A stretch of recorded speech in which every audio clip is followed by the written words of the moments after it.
सिंध पाकिस्तान के 4 सूबों में से एक सूबा है जो बरसगीर के कदीम तरीन तहजीबी वरसे और जदीद तरीन मुआशी व सनती सरगर्मियों का मरकज़ है।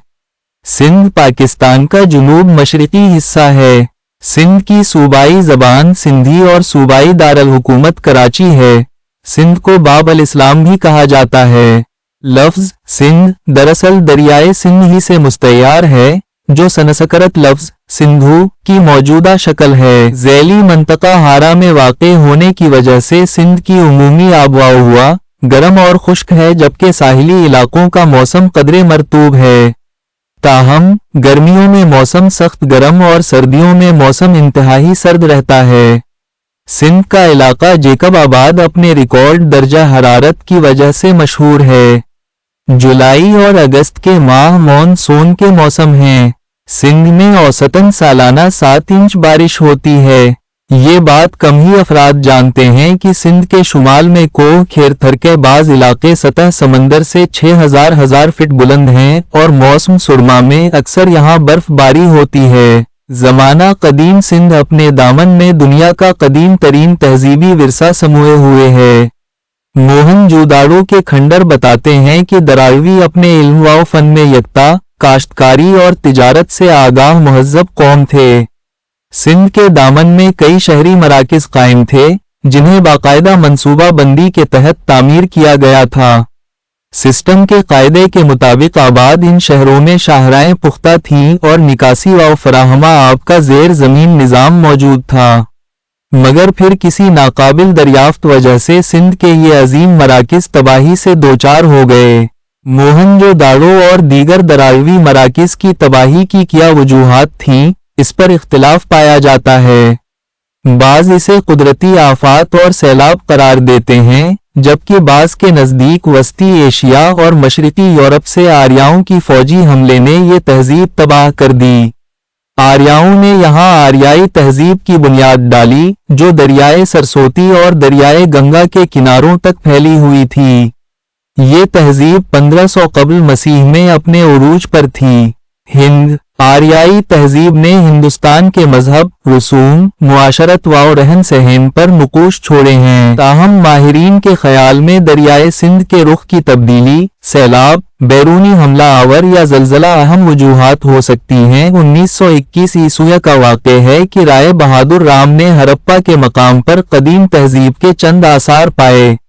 इसके 1 साल के बाद उसी तरह के आसार राखाल दास को मोहनजोदड़ो की सरजमीन में दस्तयाब हुए। मोहनजोदड़ो का उमूमी प्लान हरप्पा जैसा ही था। शहर के मगरिब में किला है। शहर की गलियों की तरतीब व मकानात और अनाज घर सब हरप्पा जैसे हैं।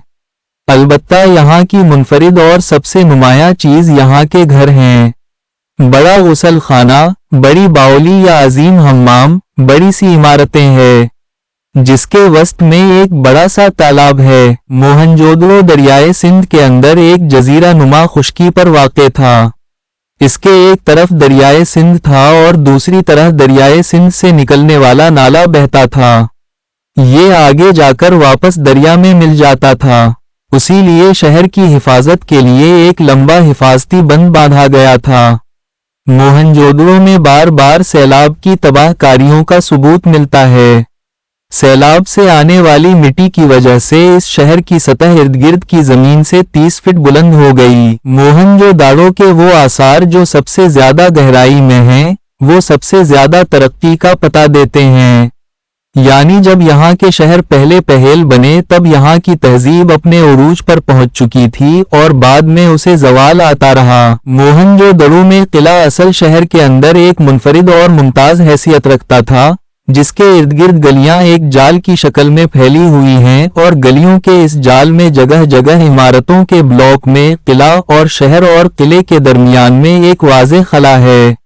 हो सकता है कि किला के इर्द गिर्द वसी और गहरी खंदक हो जिसमें पानी छोड़ा गया हो या फिर दरिया का पानी लाया गया हो या कुदरती तौर पर दरिया की एक शाख ने उसको जजीरे की शक्ल में घेर रखा हो। मोहनजोदड़ो का किला एक टीले पर वाक़े है जो जुनूब में सतह जमीन से 20 फीट ऊंचा है और शुमाल में 40 फीट। आजकल दरियाए सिंध की एक शाख इससे 3 मील के फासले पर बहती है। जब ये शहर आबाद था उस वक्त किले की मशरकी दीवार के पास से दरिया की एक शाख गुजरती थी। मगरिबी जानिब जो हिफाजती बंद था, इससे 1 मील दूर दरिया था। किला एक चबूतरे पर वाक़े है। चबूतरा मिट्टी और कच्ची ईंटों से बनाया गया था। ऊपर से नीचे तक 7 सतहें मिली हैं। 7वें सतह से नीचे अभी तक खुदाई नहीं हो सकी। छुट्टी और 7वें सतह के दरमियान में 20 फीट मोटी ता मिट्टी और एंट के रोड़ों की बिछाई गई है। गोया पुराना शहर सैलाब से तबाह हुआ। हम्माम के फर्श को वाटर प्रूफ बनाने के लिए फर्श के नीचे जिप्सम का गारा लगाकर इसकी साइड्स पर ईंटें जोड़ी गई थी। ईंटों की दीवारों के दरमियान चीकनी मिट्टी का गारा लगाया गया था। ईंटों के इस फर्श के ऊपर चारकोल की एक मोटी ता बिछाई गई थी।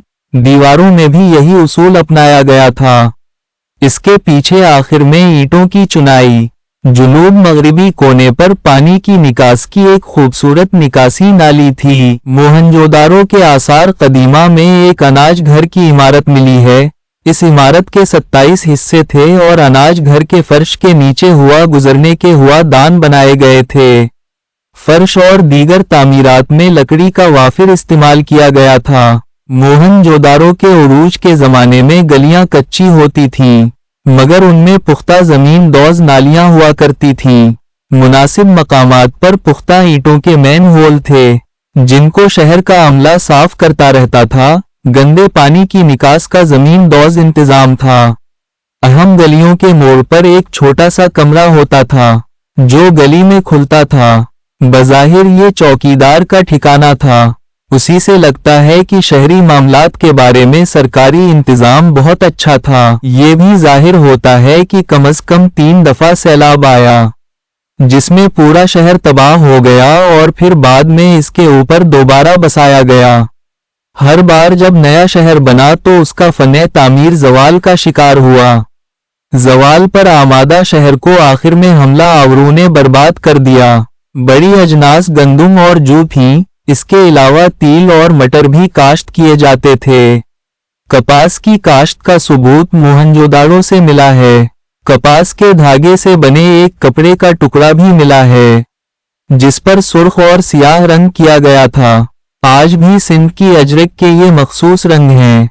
उस दौर में तिजारत की एक निहायत अहम शय कपास थी, चाहे वो कॉटन की शक्ल में हो, धागे की शक्ल में हो या कपड़े की शक्ल में। मोहनजोदारो से 1200 से जायद मोहराई यानी स्टैंप्स मिली हैं।